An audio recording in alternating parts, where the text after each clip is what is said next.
looks like an edible sleeping bag, but the taste is full of layers, salty, crispy, soft, and partying in the mouth.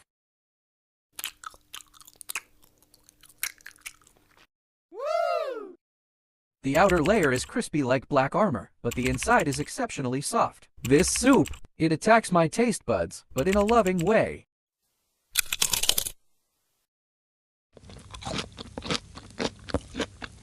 The ultimate sweetness and the ultimate soreness inside create a perfect balance and tension. It reminds me of my childhood, a pure and simple joy.